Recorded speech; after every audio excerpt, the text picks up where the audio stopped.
What's good is Postman, Liveoffbeats.com. I'm here with the very special Ryan from Ryini Beats, coming out of San Fernando, California. Very special producer. We got a chance to work together. He was a client of mine, and I was able to see what he has done so far, and it's pretty amazing. He has a very, very good YouTube following as far as his beats, as far as his music production online, beat sales, customers, clients, all the stuff that a lot of you guys dream about, like want to get to one day. Ryan is there already. And hopefully we can get him to share some of his secrets. And to the tune of like 1.6 million views last month. I believe that's what the what it said, about 1.6 million views or something like that. Yeah, that's right. On your beats last month. Yeah, it's incredible. And then also just me researching them too. I mean, you got beats that have like, I mean, they're just ranked hella high for like crazy keywords. I mean, it just is incredible, man. And he's a guitar player. On top of that, he's a musician doing what he loves. And to me, one of the most amazing things is that his style of beats is different. So, you know, from a production standpoint, me being a music producer and lover of music, even from that standpoint, I really appreciate what he's doing because he's kind of bringing a new sound to the game and he's doing it in his own way. So like he's mixing rock and trap and acoustic guitars and making a lane for himself and having a huge following and success doing it. So that's one of the things that I'm most excited about too, is somebody kind of doing it in a different way. So all you producers out there that's like, hey, I got my own sound, or hey, do I have to do this particular type? Ryan is somebody that's proven that you can do it your way, do what you love, do your sound. It's still current. It's still got to be dope, but it don't have to sound like everybody else in order to create your lane. So no further ado, we got Ryan of Ryini Beats. How you doing today, man? I'm doing pretty well. I just got back from a nice walk, and it's nice to see you again and to be here on an interview with you, Postman. Okay, nice. So let's start from the beginning. So so you're a guitar player. How'd you get started in the music, man? And going way back, I mean, like I've always loved music since elementary school. Just singing, and then in middle school, getting involved a little bit in the band. I played actually trombone for like one semester or like 1 year, I think. Learned a little bit about how to read some music and how to play with the band, and learn a little bit about timing.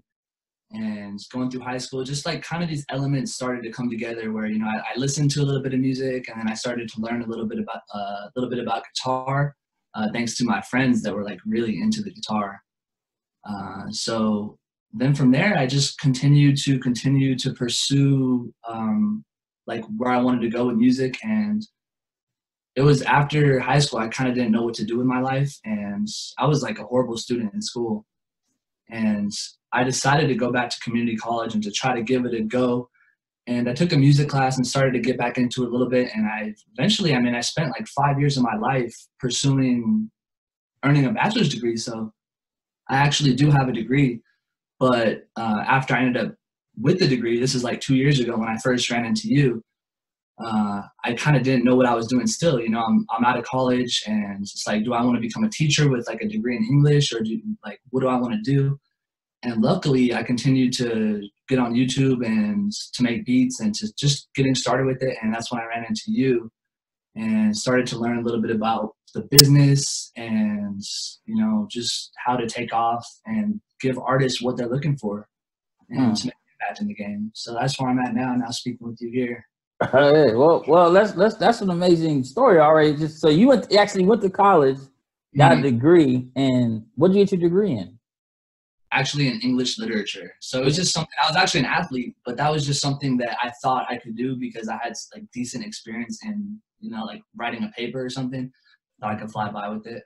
Yeah, well, I think that's inspiring though, because, I think a lot of us as producers, we get out of high school and we start pursuing life. We don't look at the music as like too viable. We don't really know how to do that.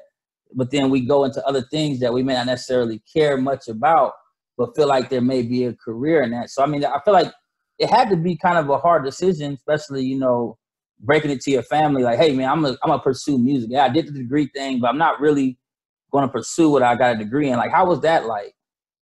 Yeah, I mean, they always ask me to say, I get the same question every time, what are you going to do with the English degree? Like, what's your plan? And it's like, and I kind of just laugh at them because like by that point, I already had some success, from learning from you and with the YouTube, and I already knew, I saw just the chart, you see it's going up. You're like, okay, well, I know that this is going to work out. So as I continued to deal with that pressure from like my grandparents, my family, you know, the whole point of doing that was to do something that was respectable from them, because, you know, I want to be a good kid. I want to, you know, support my family as well, but it just wasn't working out. You know, I wasn't the best at speaking at a top level college. I wasn't the best, and I didn't feel like my heart was in it.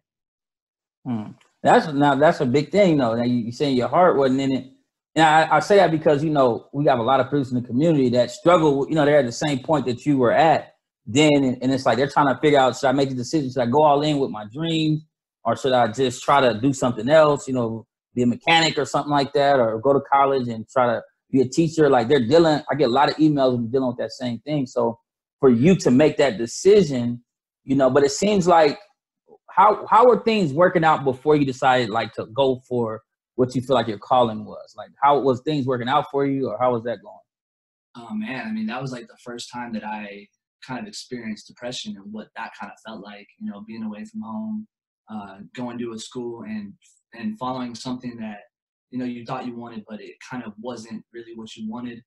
And it was difficult, you know, waking up every day, kind of just like sleeping in, you know, can't really get up, you know, not wanting to be in the classroom, not feeling comfortable with it. And it's just crazy because it's been night and day, because there were points in my life where I did follow what I really wanted to do. And it's crazy the difference in the way you feel when you follow the right path versus when you try to follow something else, what people expect of you or something into that nature. Powerful, man. So how'd you get into like beats though? Like, so you started, you were playing the guitar. I'm assuming you got pretty good. You know what I mean? I know you got pretty good. How did you get, that's a kind of a, usually you hear piano players get into making beats. You rarely are drummers, but you rarely hear like guitar players get into making beats. How did you get into that? Yeah. I mean, luckily it was my dad, I think, who bought me like an 8-track recorder. So this is all the way back in like when I was in 9th grade, and I had a box, and I was like, what do you do with this box? Like there was just levers and there was a couple different things. I was like, that's a great present, but I don't know what this is. And I was like, okay, well, let me plug this into here and let me record this. And like the first beats that I actually made were just guitar recordings. So I was like just recording guitars, and I didn't even know what beats were. I was just trying to, I guess, compose different sounds at that point. And then eventually I got a Mac, and I was like, oh, there's GarageBand. And I was like, I just started pressing some buttons. And luckily, being in a band and learning guitar, you're going to be around drummers. So I also got on the drum kit. So that was another thing that helped me, is kind of knowing how the drums actually are played from a real drummer. Whereas I feel like a lot of people have like a beat pad mentality. Like I have more of a like, what would the drummer do type mentality. Well, that's interesting. Let's talk about that, because you know, in music, like you got the producers that you said they just started on beat pads.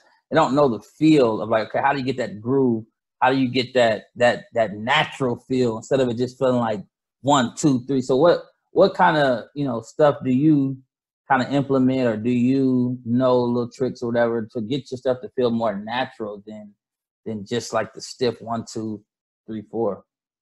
Yeah, I mean, on Logic, and I'm pretty sure they have this on Fruity Loops, there's like a swing option. So even if you like click in the notes or whatever, you could sort of add a swing to it. So you you turn it up to a percentage. Like for me, if I put it up to like 100% swing, then it has a pretty good swing to it. And it's not like 100% natural, but I like my first few years of making beats, I didn't even know about that. And like sometimes I would have a beat that was on tempo, and then like some drums or some other instruments, they were all on tempo, but they didn't work together as I convinced myself, because some of the parts had a swing and some of the parts didn't. And it was just like, it didn't quite have the feel. So just making sure that all the instruments are swinging in a sense to like the same degree. And it just takes, you know, like practice in terms of, you know, playing it and then matching, like, is it swinging or not? Or is it just like, you know, straight up robotic type feel? That's some game right there. So swinging the instrument, swinging the drum, basically swinging the whole beat, giving it that swing. So it's not so stiff, like you said, robotic. And I know that goes in a long way for the person listening, the artist listening, to feeling the record, as opposed to just hearing it and saying, oh, that sounds good. But then when it has that swing and actual feel, it's like, okay, I feel this record, you know, and that's what makes artists buy, is when they feel it, you know? Yeah, exactly. Like my most popular video, it's just